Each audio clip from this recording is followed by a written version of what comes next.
Hello friends, welcome back to my channel. Friends, जैसा कि आप लोग जानते हैं कि हमने कई दिनों से कोई एडवांस स्ट्रक्चर आपको नहीं बताया है जो कि आपके ट्रांसलेशन के लिए, आपके इंग्लिश स्पीकिंग के लिए बहुत ही ज़्यादा यूज़फुल होता है। क्योंकि बहुत से ऐसे सेंटेंसेस होते हैं जो हमारी डेली लाइफ में बहुत ज़्यादा यूज़ होते हैं, बट उनको अगर हमें इंग्लिश में कहना हो तो उसके लिए हमें एक एडवांस स्ट्रक्चर की ज़रूरत पड़ती है।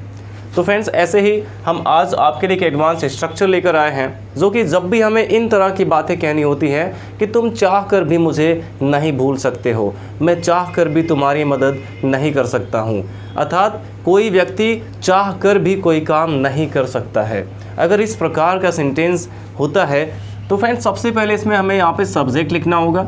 जैसे अगर हम अपनी बात कर रहे हैं कि मैं कोई काम नहीं कर सकता हूँ तो यहाँ पे सब्जेक्ट आई हो जाएगा। तुम की बात करेंगे सब्जेक्ट यू हो जाएगा। सबसे पहले हमें यहाँ पे सब्जेक्ट लिखना होगा और इसके बाद फ्रेंड्स यहाँ पे हमें कांट का यूज़ करना होगा या फिर ज़रूरत के अनुसार यहाँ पे कोई भी हेल्पिंग वर्ब नॉट के साथ लगा सकते हैं सब्जेक्ट, और इसके बाद हमें कांट का यूज़ करना होगा।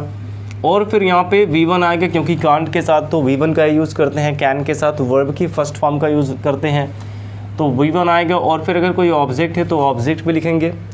अब इसके बाद फ्रेंड चाह कर भी के लिए यहाँ पे हमें इवन इफ़ का यूज़ करना होगा। ऑब्जेक्ट के बाद हमें इवन इफ़ का यूज़ करना होगा, इवन इफ़। और इसके बाद फिर सेम सब्जेक्ट, जो पहला वाला सब्जेक्ट है वही सब्जेक्ट हमें लिखना होगा। पहला जो सब्जेक्ट है वही सब्जेक्ट यहाँ भी होना चाहिए। और इसके बाद हमें वांट का यूज़ कर देना है।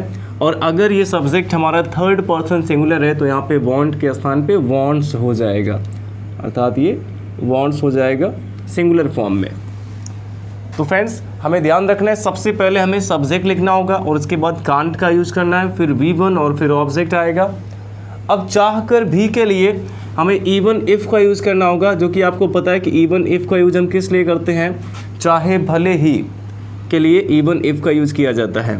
फिर वही सेम सब्जेक्ट, जो पहला सब्जेक्ट है वही सब्जेक्ट यहाँ भी लिखना होगा। और इसके बाद वांट या वांट्स का यूज़ करेंगे अगर प्रेजेंट में हमारा सेंटेंस है तो। ये केवल अभी प्रेजेंट की बात हो रही है। एग्जाम्पल देखते हैं हम इसके कि मैं चाह कर भी तुम्हें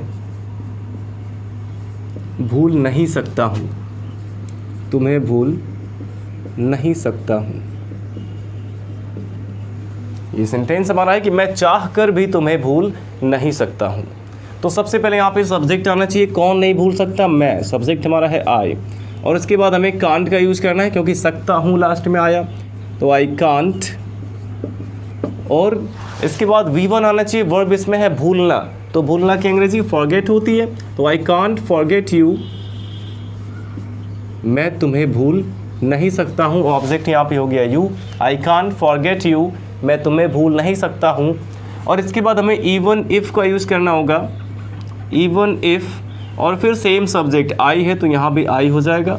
और इसके बाद यहाँ पे हमें वांट का ही यूज़ करना है क्योंकि आई फर्स्ट पर्सन का है और ये इसका वांट्स यानी कि जो इसका सिंगुलर फॉर्म है, सिंगुलर वर्ब हम यूज़ करते हैं थर्ड पर्सन सिंगुलर के साथ, और आई यहाँ पे फर्स्ट पर्सन है, इसका मतलब इसमें वांट्स नहीं लिखा जाएगा, वांट ही रहेगा। तो ये सेंटेंस हमारा बन गया कि I can't forget you even if I want. इस प्रकार से हम सेंटेंसेस बना सकते हैं फ्रेंड्स। और भी एग्जांपल देख लेते हैं। जैसे कहना हो कि वह चाह कर भी इस समस्या से बाहर नहीं आ सकता है, इस समस्या से बाहर नहीं आ सकता है। तो फ्रेंड्स, हमारा एग्जाम्पल है कि वह चाह कर भी इस समस्या से बाहर नहीं आ सकता है। तो फ्रेंड्स, यहाँ पे सबसे पहले हम सब्जेक्ट लिखेंगे, वह के लिए ही का यूज़ करेंगे। और फिर सकता है यहाँ भी आया, नहीं कर सकता है तो कांट का यूज़ करेंगे, ही कांट। अब बाहर नहीं आ सकता है यानी कि come out, he can't come out. अब इस समस्या से, ऑफ दिस प्रॉब्लम, आउट के साथ हमेशा ऑफ का यूज़ किया जाता है, तो ऑफ दिस प्रॉब्लम, तो he can't come out of this problem, वह इस समस्या से बाहर नहीं आ सकता है। अब चाह कर भी, इसके लिए हमें इवन इफ़ का यूज़ करना होगा, इवन इफ़। और फिर सेम सब्जेक्ट आएगा, इवन इफ़ के तुरंत बाद सेम सब्जेक्ट यहाँ पे ही हो जाएगा। अब ही थर्ड पर्सन सिंगुलर है, इसलिए यहाँ पे वांट्स का यूज़ हमें करना होगा। वांट में एस ऐड हो जाएगा, इसका सिंगुलर फॉर्म लिखेंगे। तो he can't come out of this problem even if he wants.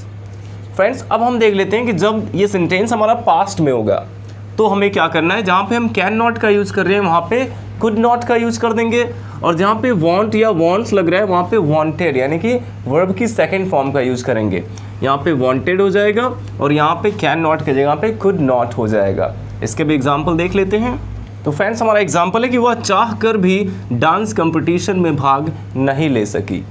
वह चाह कर भी डांस कंपटीशन में भाग नहीं ले सकी, अर्थात यहाँ पे अब पास्ट टाइम की बात हो रही है। तो जब भी पास्ट की बात होगी तब भी हमें सबसे पहले सब्जेक्ट लिखना है। यहाँ पे वह के लिए हो जाएगा शी, और इसके बाद कैन नॉट के जगह पे हमें कुड नॉट का यूज़ करना होगा, शी कुड नॉट। अब कुड के साथ भी वर्ब की फर्स्ट फॉर्म का यूज़ करते हैं, तो यहाँ भी फर्स्ट फॉर्म ही आएगा। तो ही कुड नॉट, भाग लेना की अंग्रेजी participate, she could not participate, वह भाग नहीं ले सकी, शी कुड नॉट पार्टिसिपेट। अब कहाँ भाग नहीं ले सकी? डांस कंपटीशन में, the dance competition, she could not participate in dance competition, वह डांस कंपटीशन में पार्टिसिपेट नहीं कर पाई। अब चाह कर भी के लिए हमें क्या करना है, यहाँ पे इवन इफ़ का यूज हमें करना होगा, इवन इफ़, और इसके तुरंत बाद वही सेम सब्जेक्ट हमें लिखना है। यहाँ पे शी है सब्जेक्ट, तो यहाँ भी हम सब्जेक्ट शी ही लिखेंगे। अब इसके बाद जो जहाँ पे वांट का यूज हम करते थे वहाँ पे वांटेड का यूज कर देना है, इसका सेकंड फॉर्म। तो इवन इफ शी वांटेड, तो अगर ये पास्ट में हो जाता है तो कैन नॉट के जगह पे कुड नॉट करेंगे और वांट के जगह पे वांटेड कर देंगे। तो फ्रेंड्स, इस प्रकार से हम ऐसे सेंटेंसेस को आसानी से बना सकते हैं जिसमें चाह कर भी आया हो। आई होप आपको समझ में आया होगा ये स्ट्रक्चर। और आपको करना क्या है, कमेंट बॉक्स में हमें आपको इस स्ट्रक्चर पे कुछ एग्जाम्पल हमें बताने हैं। Thanks for watching.